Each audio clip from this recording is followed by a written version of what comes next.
Welcome back to WagerTalk.com. This is our series, Friends of WagerTalk, and my good friend here, Vegas Frank, contributor to Vegas Synergy. This one's going to be a kind of fun video, Frank. Normally we're talking sports and we're talking betting, but we're going to talk some Las Vegas stories. And, you know, I get to go out to dinner a lot with you and Chris and our wives and that, and it's always fun because for me, it's like dinner and a show whenever you're in attendance because you've got so many great stories. You've been here. You first got to Vegas in 1964. You've done it all. A lot of people that remember the old Vegas remember highlight. At one point was pretty popular here in Vegas, and you were a professional highlight player. Tell us about that. Yeah, I turned pro. I practiced here because, you know, I went there one night to watch it with my parents. I was 12 years old, and they took me to a game, and I was so fascinated with it that I went the next day and asked the player's manager, Jesus Belostegui, if I, you know, could practice. And he was like laughing at me. He says, you know, show up this Saturday with a hockey helmet on. I'll have one of the players sell you a cesta for $15, one of their used baskets. And needless to say, I fell in love with the game so much that I practiced 4 to 5 hours a day for 5 years. And Nice. then I turned pro in Tijuana, came back to MGM Reno when they opened in April of '78. Played there until 1980 till they closed. And after the fire here at MGM, I played here. And I actually won the last game played here. It was July 10th, 1983 out of Post 4. But I had a great time. We didn't make much. We made about $30,000 a year, but it was a great time as a kid. And it was the funnest $30,000 you could ever make. I felt like it was stealing because I thought I was still going to have to pay to play, and they were paying me to play. It was a great Nice time. stuff. Well, then after your highlight career, you started dealing poker here in town. Well, yeah, because then I had a wife and 2 kids and $30,000 a year. You know, Yeah. so Wives and kids eat that up in a hurry. quick. It wasn't so easy then. And then so my friend Ted Weinstock ran a poker room, and he asked me, Frank, why don't you know come over here? I'll teach you how to deal. You can make some money until you make up your mind. Needless to say, I was making $150, $200 a night, and I stayed in gaming. The poker back then a little different than poker today. Oh yeah, there was not everything was limit. You know, 4 and 8, 5 and 10. We just played, and nothing like it is now with the no limit and all the kids with the hoodies and all that stuff. The hoodies and sunglasses and all that. It was all different then. It was all different.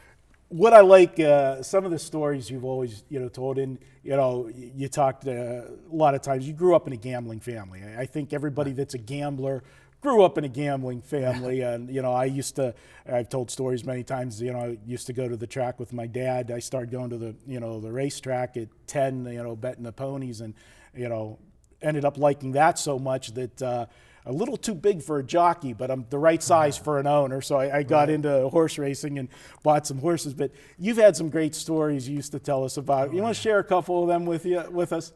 Well, see, now my father, I was born in Havana, Cuba, and my father was a baccarat dealer. He was a fine baccarat dealer, one of the best here. So when he brought us out here to Vegas in '64, the thing about my mom and dad is they were so loving and so much fun, but we didn't realize that they were such gamblers until we got older. But like as kids, a lot of the times, and there was 4 of us, there were days that we would come home and there'd be 4 Schwinn Super Sports in the driveway. My sisters and everybody would go, oh my God, we'd walk in and we'd all have brand new bikes and everything. And then the next day there'd be like no power in the house. So we just thought that was common. And then there'd be, and my father was a great chef, so he would make, steak and shrimps and everything. And then 3 days later we would sit down and there would be like 2 pieces of bread. And then we'd say, Dad, what is this? He goes, son, that there is an air sandwich. And then my brother would have 1 slice, and my brother would say, what about me? I only have 1. He'd say, that's an open-face air sandwich. So we had things like that. We would go to Disneyland, and then 3 days later, there'd be no water in the house. But we didn't understand. We didn't question nothing. It was just fun, and he was always made it loving until he got older. And he told me about all the money, because as a baccarat dealer back then in the 60s and 70s, it was all cash. Mm-hmm. So he would make between, he would have weeks of 6, 7, 8, 9,000 in the 60s. And yet we lived okay. We had a good time. And then I would tell my dad, aren't we supposed to have more? Why aren't we like much better off than we are? And he said, son, I want you to see a copy of this. He was writing a book, and it was titled how I turned $1 million into 5,000. So I said, Dad, I don't think too much. He said, son, this is a book of what not to do in Vegas. So as a kid, I was raised with a really cool gambling father who took me around everywhere, he introduced me to all top gamblers, all dealers, and that's what I was raised with. Well, it paved the way for you. You learned at an early age about the ebb and flow of swings and variance, obviously. Oh, yeah. With the bikes one day and, the lights not working the next day. But, and sometimes, that's the best lessons, to be honest with you. It's funny, we joke about, the stories now and that, but, taught you money management. Which, for any better, you could be, if you don't have sound money management, it doesn't matter how many winners you're getting, you're going to find a way to screw that up with different people. Any other stories from your dealing days or some fun stories that you had? I know you have a blackjack story that our buddy Johnny Detroit loves when you told that story. Oh, our buddy, a friend of ours named August Pritzlaff. He dealt with us. This guy was a character. So that night, we all made about 130 to 160. He made $40 because I guess he hit every stiff in the joint. So he makes $40, and he says he was pissed. He says, I've had enough. And he goes over to the horseshoe, runs the 40 into $56,000. Playing blackjack. Yeah. I mean, he would put it out there. We were so excited. Oh my, 56,000. We thought he had half the cash on the planet. When we were so young. Needless to say.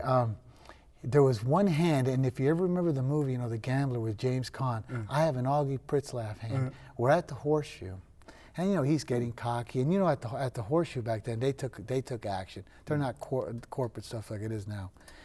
So there was a hand, and he had about maybe 8 to 10 people, a couple Japanese behind him watching, and we're watching this Augie because we know he's just a schmuck poker dealer like us, right?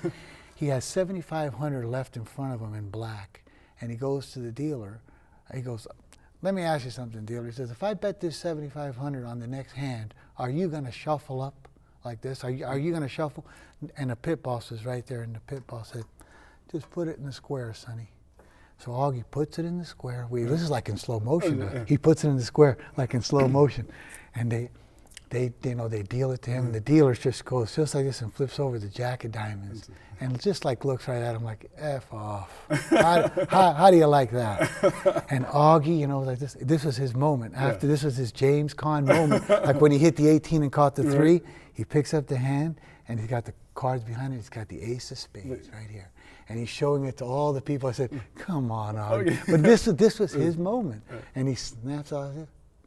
King of diamonds. Oh my God. 11,250 tips the dealer. Took us upstairs to eat at the Sky Room there. Yeah. The whole deal was our Vegas moment. Needless to say, after that, I don't think Augie bought a T-shirt, and he went through that and the 56,000.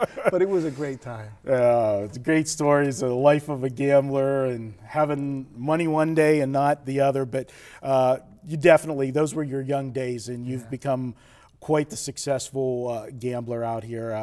I know you and Chris and you guys, this is what you do, and it's not all, a lot of people think, when they think about us out here, that our life is sitting in a sports book all day, watching games and betting, going to the strip clubs at night, partying all day, and then starting doing all of it. This is hard work. It's not, it's not the Playboy scene. I know you and Chris, you guys are on the strip, on the weekend, 6 o'clock in the morning, you're down and ready to hit the casinos before they open, get those numbers, grab those soft numbers where they're at, and you guys are running all over town, and it's great to have you on. I'm very thankful that you are a contributor to Vegas Synergy at WagerTalk, and a good friend of WagerTalk. And a lot of times, when I need some information I can't find, you and Chris are my first phone calls, and I appreciate that. Oh, you're welcome. I was going to tell people, like right now, because we personally screened a lot of the components of Vegas Synergy, right? The plays that you're going to get from them are from the sharpest of the sharp. In their specialized field. Their specialized people. In football, basketball, they have special people in every one of those fields. Good stuff. I appreciate Vegas Frank coming in. Great stories, and we'll have you and Chris back in here sometime in the future. And guys, check out all of our videos at WagerTalk.com. Each and every week, we break the games down for you and have interesting guests for you. Tune in each week at WagerTalk.com. Just go to the video section on the website.